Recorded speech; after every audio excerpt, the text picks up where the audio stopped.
Assalamualaikum warahmatullahi wabarakatuh. Salam Om Swastiastu, Namo Buddhaya, Salam Kebajikan.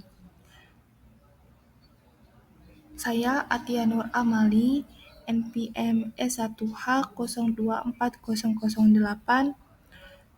Saya di sini akan memaparkan materi bahasa Indonesia dari pertemuan ke-1 sampai dengan pertemuan ke-7.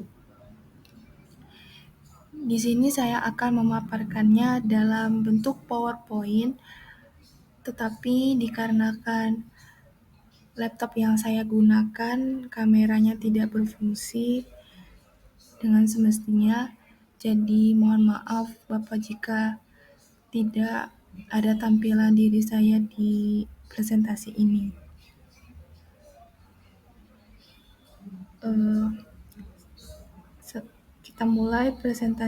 Kita mulai pemaparannya dari pertemuan ke-1, yaitu hakikat dan perkembangan bahasa Indonesia.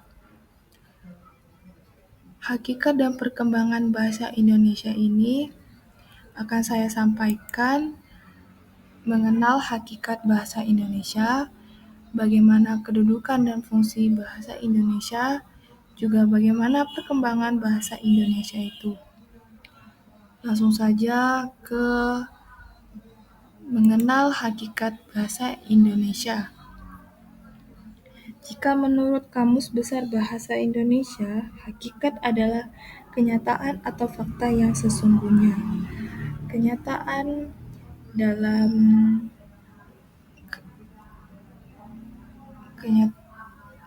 kenyataannya kenyataan hakikat itu sendiri tertuang pada Undang-Undang Dasar Negara Republik Indonesia.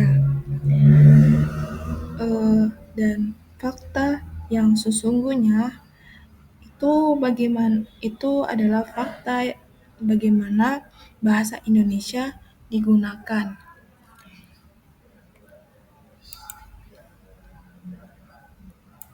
Rinciannya ada 4 hakikat bahasa Indonesia itu dalam pasal undang-undang.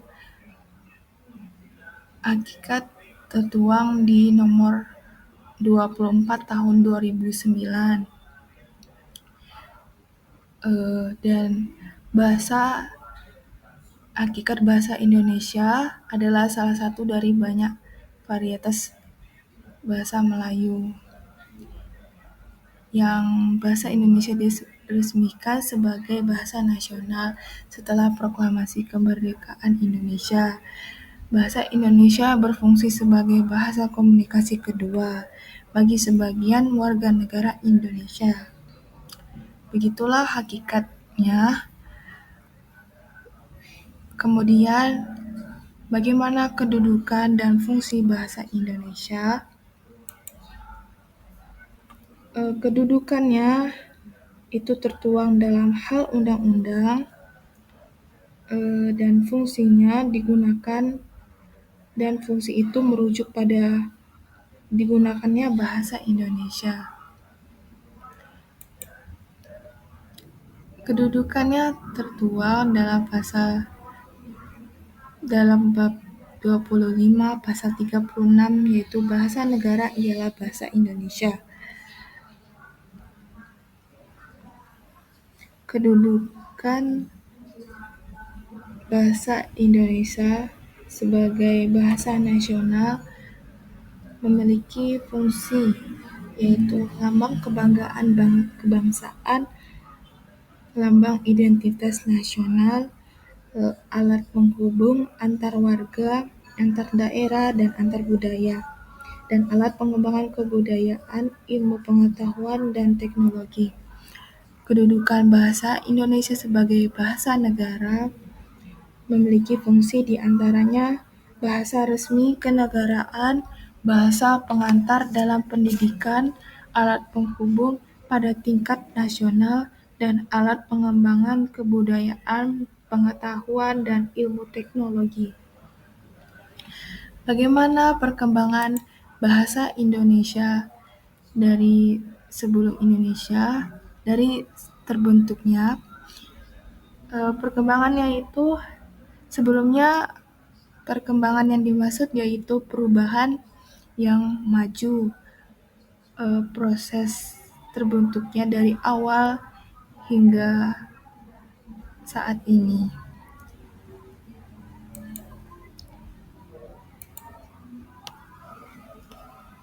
Bagaimana bahasa Indonesia sebelum Indonesia merdeka? Pada awalnya dikenal bahasa Melayu pada abad ke-7 Masehi. Lalu dikenal bahasa lalu ahli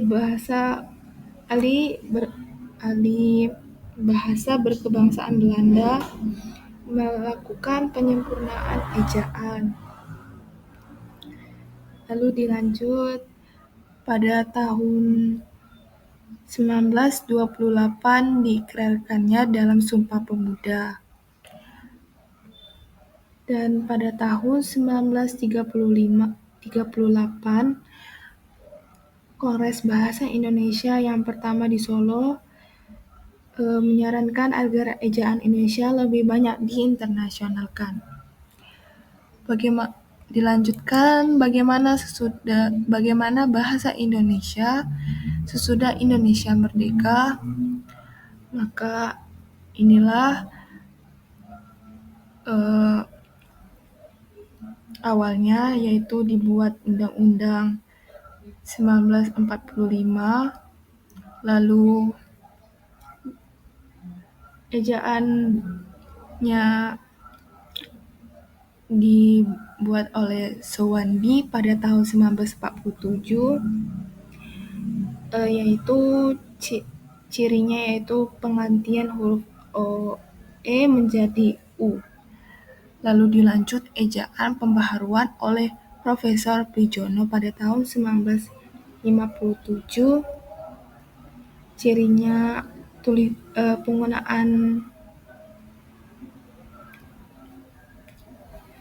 penggunaan kata DJ diubah menjadi J. Dan ejaan Melayu dan Indonesia pada tahun 1959.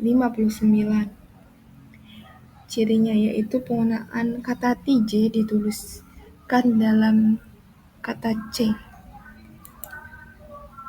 Dilanjut ejaan LBK, Keputusan Menteri Pendidikan dan Kebudayaan pada tahun 1967.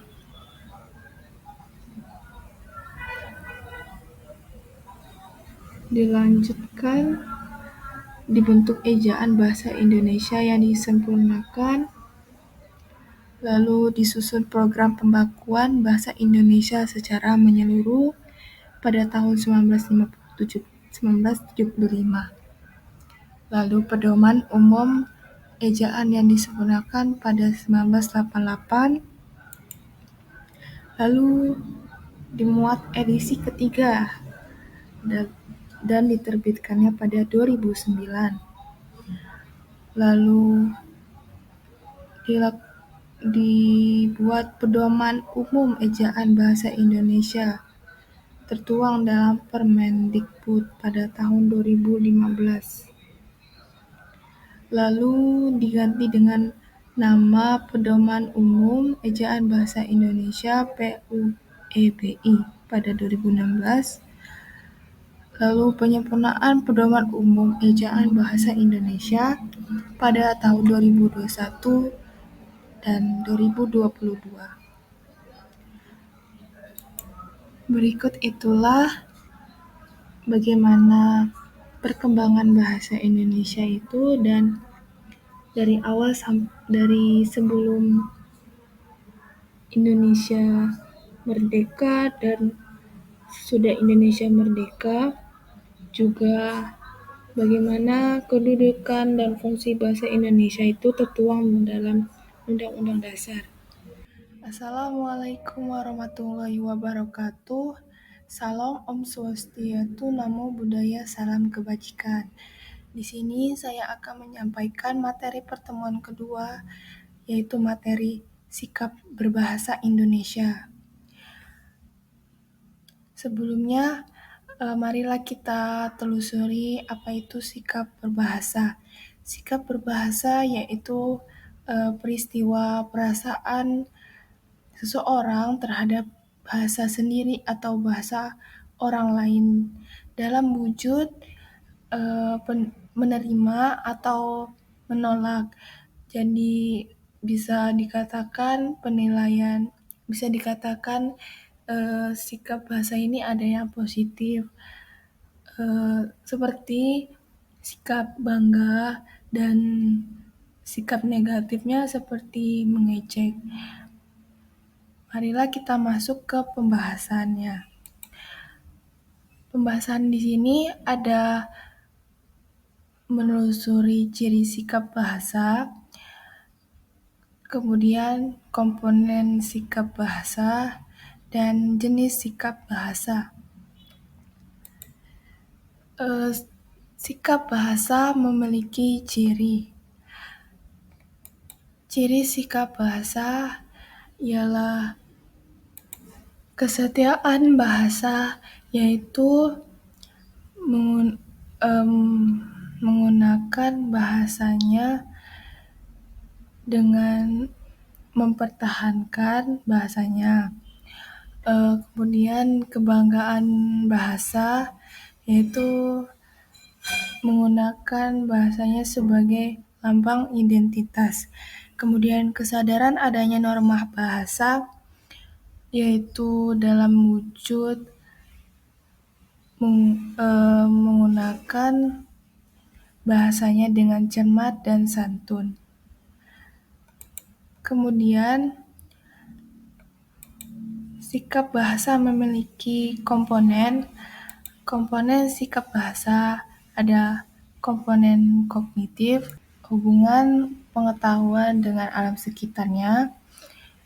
Kemudian komponen afektif, yaitu menyangkut masalah penilaian positif dan penilaian negatif. Dan komponen anektif, yaitu hubungan suatu perilaku, suatu keadaan sebagai putusan akhir. Kemudian sikap bahasa juga memiliki jenis.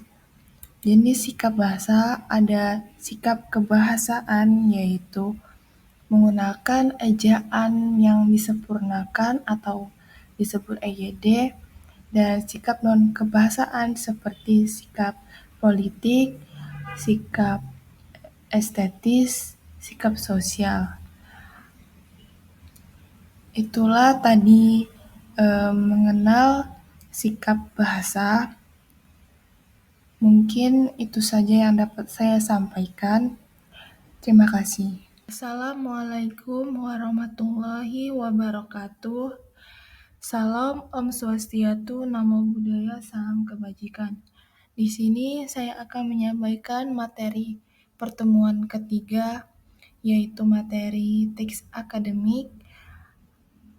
Langsung saja ke pembahasannya.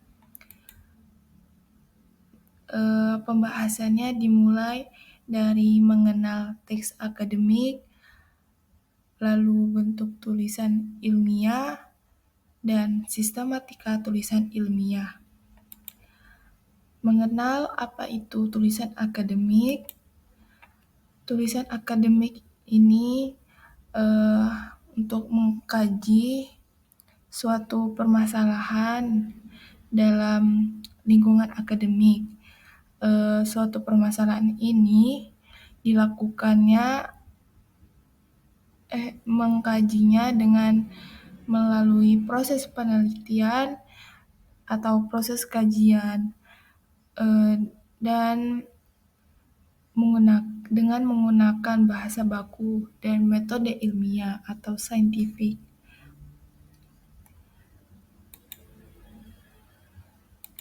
Bagaimana bentuk tulisan ilmiah itu? Bentuk tulisan ilmiah terbagi dan dari bentuk hasil kajian pustaka, yaitu makalah, artikel ilmiah, biografi, buku panduan praktikum. Dan bentuk ini ada dari proses penelitian, yaitu laporan hasil penelitian, skripsi, tesis, artikel jurnal, buku referensi, dan monograf. Bagaimana sistematika tulisan ilmiah?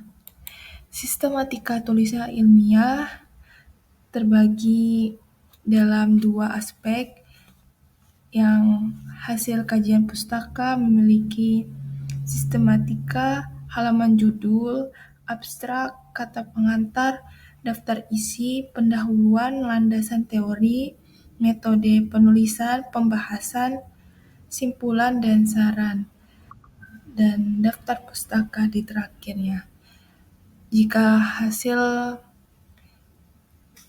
hasil dari proses penelitian memiliki sistematika berupa halaman judul, abstrak, kata pengantar, daftar isi, pendahuluan, landasan teori, metode penelitian, hasil penelitian dan pembahasan, simpulan dan saran, terakhir daftar pustaka. Mungkin itulah pemaparan dari saya berupa materi teks akademik. Sekian, terima kasih. Assalamualaikum warahmatullahi wabarakatuh. Salam Om Swastiastu, Namo Buddhaya, salam kebajikan.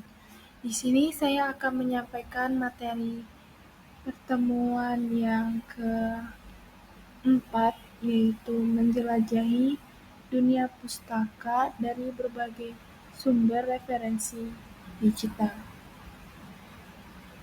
Pada pokok pembahasan materi ini memaparkan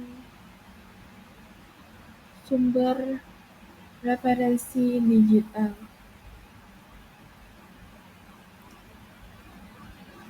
Apa saja sumber referensi digital? Ada berbagai sumber, yaitu yang pertama, iPusnas adalah aplikasi perpustakaan digital untuk mencari e-book, jaringan komunitas sesama pembaca, dan referensi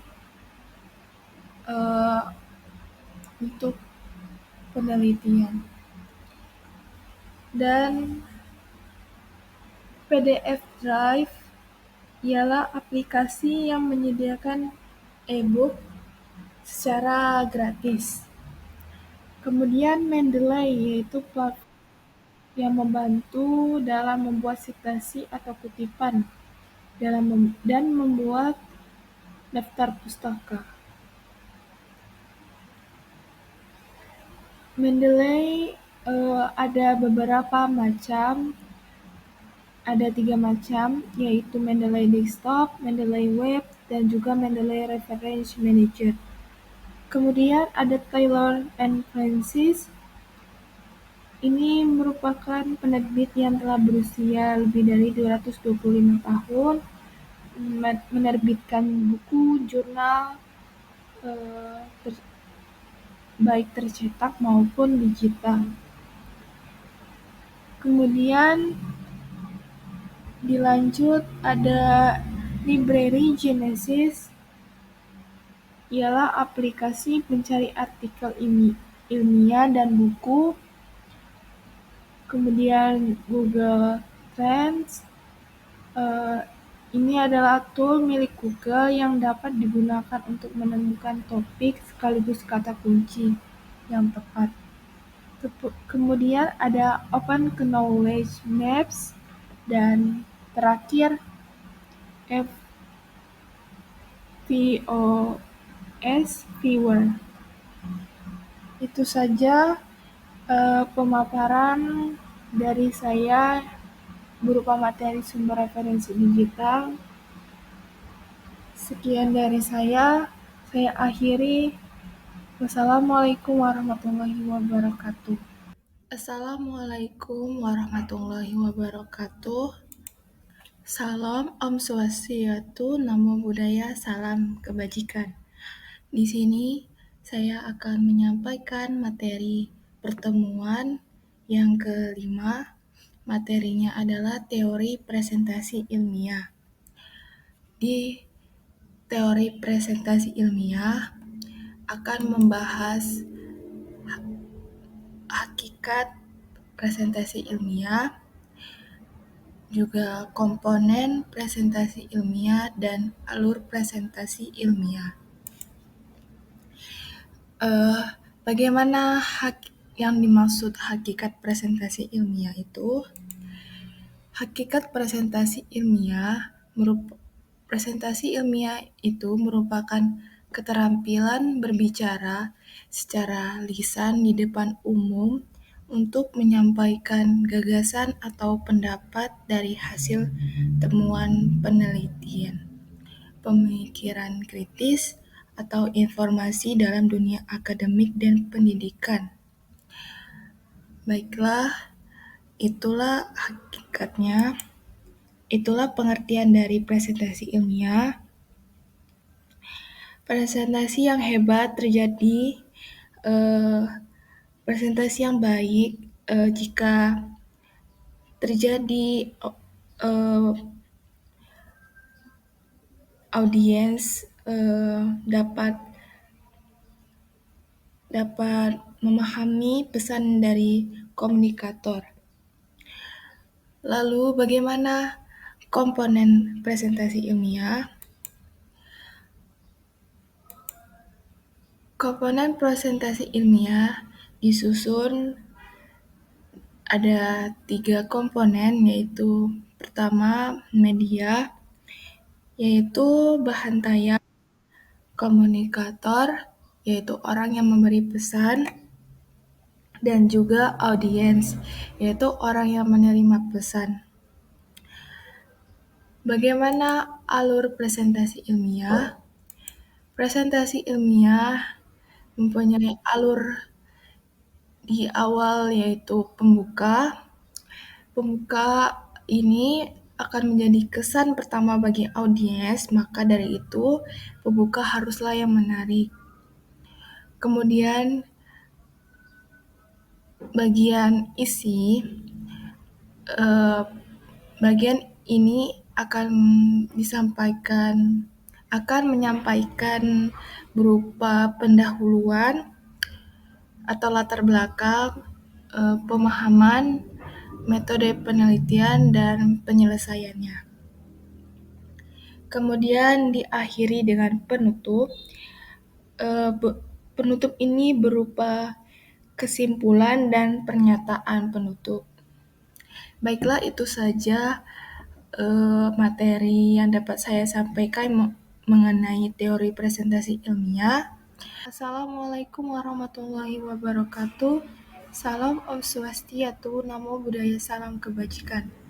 Di sini saya Atia akan memaparkan materi pertemuan ke-6 dan ke-7. Materi pertemuan ini membahas mendesain proposal kegiatan yang berjudul mendesain proposal kegiatan. Pembahasannya dimulai dari hakikat proposal kegiatan, lalu sistematika proposal kegiatan, dan terakhir penyusunan proposal kegiatan. Hakikat proposal kegiatan. Mengenal hakikat proposal kegiatan. Proposal kegiatan yaitu rencana kegiatan yang ditulis dalam bentuk rancangan kerja yang akan dilaksanakan dalam bentuk kegiatan membuat produk atau jasa yang diajukan kepada pihak tertentu untuk memperoleh pembiayaan terhadap kegiatan yang akan dilakukan. Lalu bagaimana sistematika proposal kegiatan? Sistematika proposal kegiatan dimulai dari judul. Judul berupa isi yang up to date, kebaruan, dan tidak boleh berupa akronim atau singkatan yang tidak baku. Kemudian daftar isi. Daftar isi ini adalah halaman setiap subbabnya sesuai isi proposal. Kemudian bab 1 pendahuluan. Bab 1 ini berisikan ide produk yang akan dipasarkan, latar belakangnya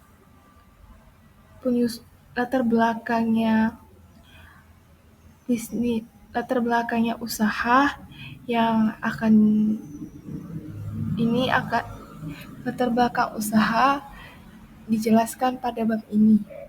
Dan bab kedua, gambaran rencana usaha, menguraikan kondisi umum lingkungan yang menunjukkan potensi sumber daya dan peluang pasar.